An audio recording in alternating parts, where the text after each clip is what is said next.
ஐயா வணக்கம். இந்த வணக்கம். 26 எம்எல்ஏக்கள் இதுவரைக்கும் டிடிவி தினகரனுக்கு ஆதரவு அளித்திருப்பதாக தெரிவித்திருக்கிறீர்கள். இந்த ஆதரவு என்பதன் மூலமாக அதிமுக மூன்றாக உடைந்திருக்கிறது என்று நாங்கள் எடுத்துக்கொள்ளலாமா? இல்லம்மா, அதிமுக எப்பொழுதுமே ஒரே இயக்கமா இருக்கு. 3 அணிகளுக்குலாம் வாய்ப்பு இல்ல. நாங்க இப்ப துணை பொதுச் செயலாளர் சந்திச்சது கட்சி நலன் கருதி சந்திச்சிருக்கோம். திரு ஓ பன்னீர்செல்வம் மாதிரி கட்சியை ஆட்சியை கலைக்கணும்ன்றதுக்காக நாங்க பிரிஞ்சு போறதுக்காக சந்திக்கல. இந்த கட்சி வலுவா இருக்கணும், ஆட்சி நிலைத்திருக்கணும், அம்மா ஆட்சி தொடரணும்.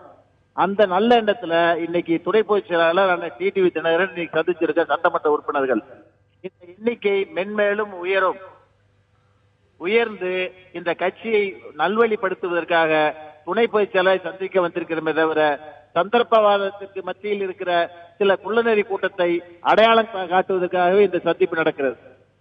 இப்போ இந்த மூத்த அமைச்சர் ஜெயக்குமார் சொல்லியிருக்கிறார், டிடிவி தினகரன் விலகி இருப்பதுதான் நல்லது என்று சொல்லி இருக்கும் பொழுது, இப்போ நீங்கள் தனியாக இது போன்ற ஒரு சந்திப்பை நிகழ்த்தி இருப்பதை 3 அணியாக பிரிகிறது என்று தானே எடுத்துக்கொள்ள முடியும்? பொதுச் செயலாளர் சின்னம்மா, துணை பொதுச் செயலாளர் அண்ணன் டிடிவி தினகரன், முதலமைச்சர் அண்ணன் எடப்பாடி பழனிசாமி. இதுதான் இன்னைக்கு இருக்கிற நடைமுறை. இவங்க 2 பேர் தான் கட்சி நடத்த முடியும். இதுக்கு இடையில திரு ஜெயக்குமார் எப்படி இந்த அறிக்கையை விடுறாரு, யார கேட்டு விடுறாரு, யார் அவரை அந்த அறிக்கை கொடுக்க சொல்றது, யாருக்கு அந்த அதிகாரம் கொடுத்தது? அவருக்கு என்ன அதிகாரம் இருக்கு இந்த அறிக்கை விடுறதுக்கு? அவர் ஒரு அமைச்சர் தான். இந்த வகையில எப்படி இந்த அறிக்கையை துணிச்சு விடுறாருன்னு தெரியல. இந்த அறிக்கை ஏற்புடையதான அறிக்கை கிடையாது, யாருமே ஏற்றுக்கொள்ளக்கூடிய அறிக்கை கிடையாது. சில 4 அமைச்சர்கள் கூடி எடுத்த அறிக்கை அந்த அறிக்கை. ஹலோ சார், இப்ப தொடர்ந்து இப்ப முதல்வர் 9 மாவட்ட சட்டமன்ற உறுப்பினர்களை சந்திக்கிறதா இருந்தாரு. அதுல எல்லா சட்டமன்ற உறுப்பினர்களும் போய் சந்திப்பார்களா? கண்டிப்பா சந்திப்பாங்க.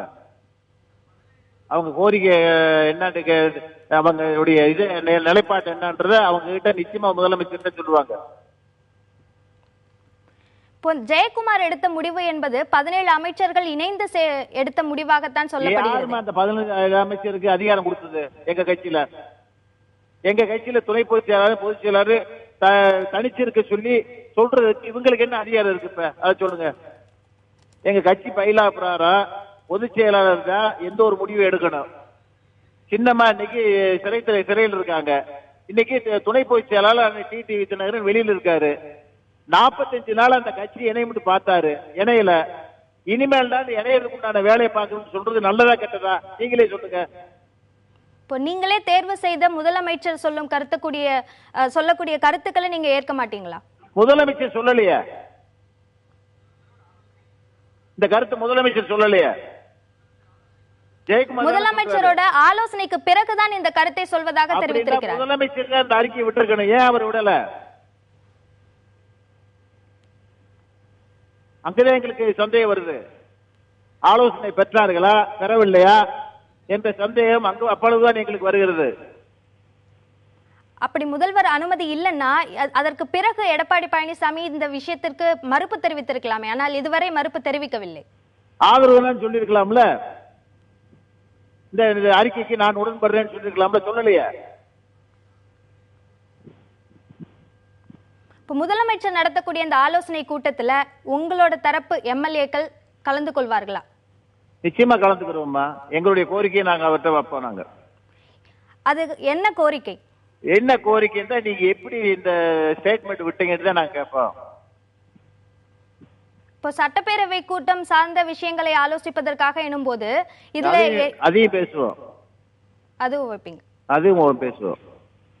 என்னென்ன கோரிக்கைகளை வைப்பீங்க அப்படின்றத விரிவா சொல்ல முடியும்? கூட்டத்தொடர் விஷயமா கேட்டாலும் சொல்லுவோம், தொகுதி பிரச்சனைகள் விஷயமா கேட்டாலும் சொல்லுவோம், கட்சி பிரச்சனைகளை பத்தி கேட்டாலும் சொல்லுவோம். எதுக்கு நாங்கள் தயார். இப்போ முதலமைச்சருக்கு எதிராக ஒரு அழுத்தம் கொடுப்பதற்காக இந்த கூட்டம் கூட்டப்படுவதாக நாங்கள் எடுத்துக்கொள்ளலாமா? எதிராக அழுத்தம் எப்படி சொல்றீங்க? அப்படியெல்லாம் இல்லம்மா. அதாவது இயற்கையா ஒரு 10, 26, 27 எம்எல்ஏக்கள் துணை பொதுச் செயலாளர் பார்க்க வந்தது யாருக்கு அழுத்தம் கொடுக்கணும்டோ பயமுறுத்தணும்ன்ற நோக்கத்தில் இல்ல. நாங்க கூட்டம் கூட்டினதே கட்சியினுடைய வளர்ச்சிக்காகத்தான் அந்த கூட்டமே. பன்னீர்செல்வம் அப்படின்ட்டு ஒரு முதலமைச்சர் பதவி இல்லைன்னு இந்த ஆட்சி கட்சி கலைக்கவே பார்த்தாரு. அந்த நிலைப்பாட்டுக்கெல்லாம் அந்த டிடிவி தினகரன் போல மாண்புமிகு சின்னம்மாவும் போல நாங்களும் போல. இந்த ஆட்சி நிலைக்கணும், இந்த கட்சி நல்லா இருக்குன்னு தான் நினைக்கிறோம்.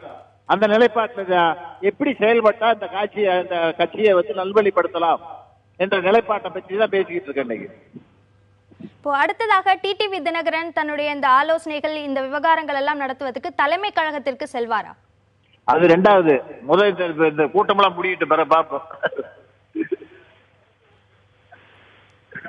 கூட்டம் முடிஞ்ச பிறகு பாத்துக்கலாமா அதெல்லாம். நன்றி ஐயா. இணைப்பில் உங்களுடைய கருத்துக்களை விரிவாக பதிந்தமைக்கு நன்றி.